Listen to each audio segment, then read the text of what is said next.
Okay, so the story of Warzone is that Earth has been abandoned and the multinational companies have colonized all of the other planets of the solar system, which would be Bauhaus and Capital and some others.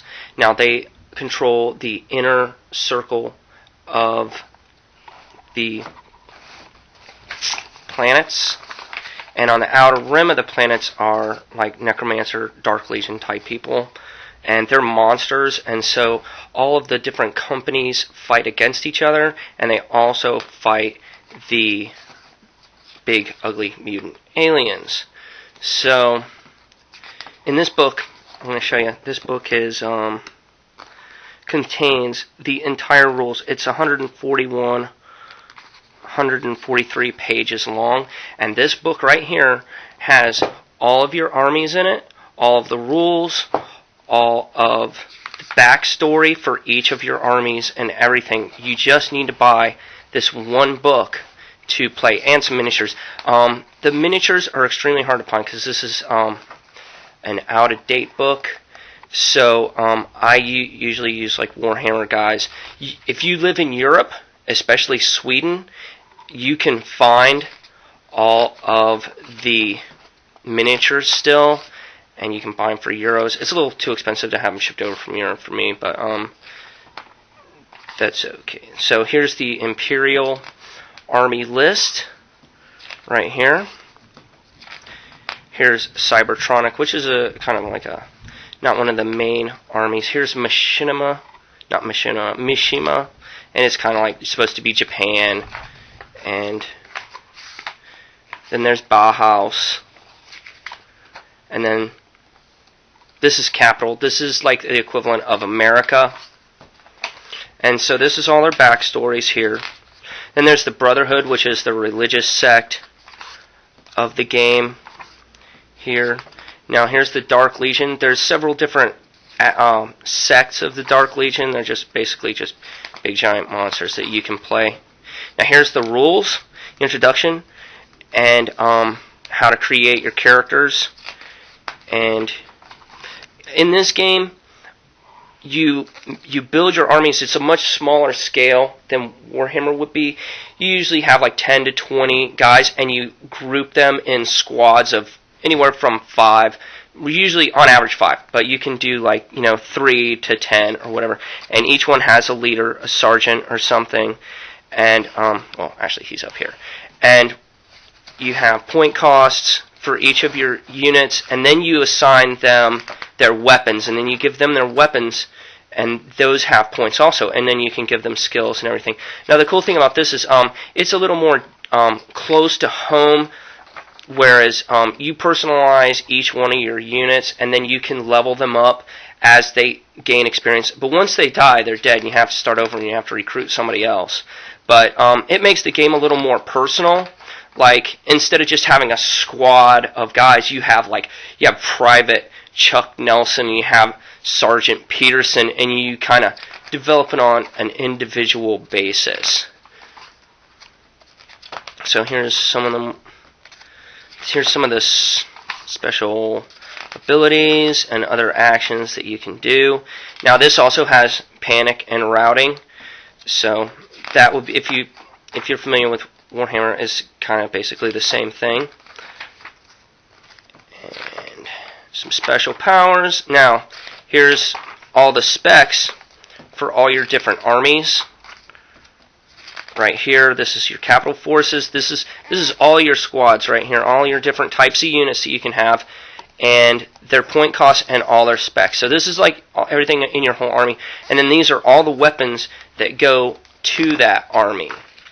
So, and then they get a little more into detail about certain guys. Here's some paint schemes for your army. This is Bauhaus. Now they show tanks and stuff. They don't really have a lot of vehicles in this game.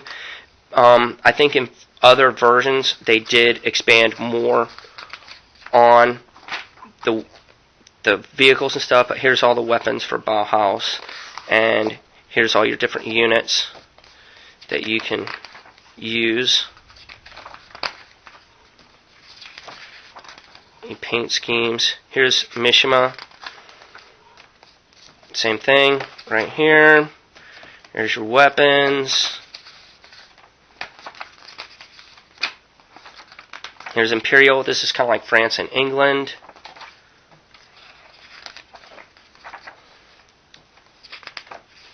And their weapons. Here's Cybertronic.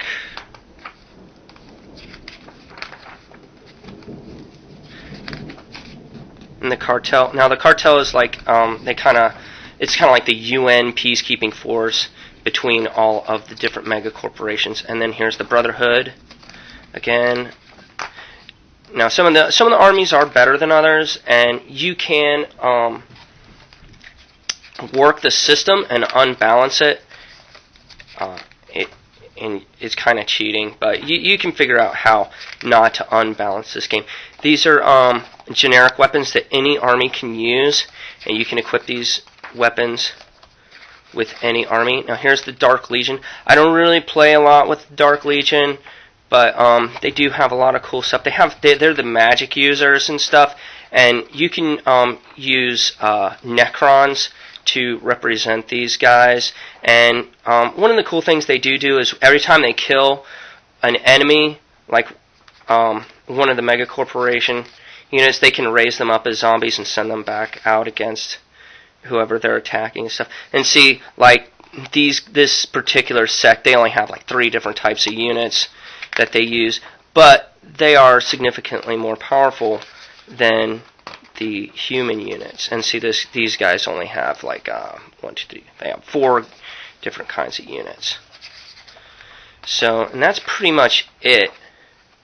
Now the cool thing is when you win, you can give your guys experience points, and even if you lose, your guys get experience points. But the entire description of how to use your experience points and gain them is right here. This one section from here to here shows you everything you need to know about how to level your guys up. So that's pretty impressive. It's very, very easy to do. It doesn't get super complicated. And if you're playing the old RPG of Mutant Chronicles and you want to convert your character over to play like a giant war instead of just one-on-one, these are all the rules you need to convert your RPG guy over to a Warzone guy. And that's it. And then here's your army building sheet. You just make a copy of that. And then this book comes with like a ruler. Of course, I don't remember to use rulers. And it also has some counters and cones and things of that nature.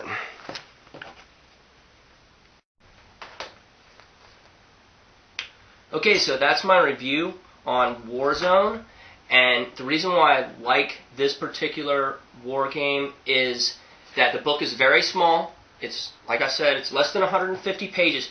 This book you can get on Amazon for $3, and this has all your armies, it has all your backstory, it has all your stats, everything you need to play a war game is in this one particular book. Now this is 2nd edition.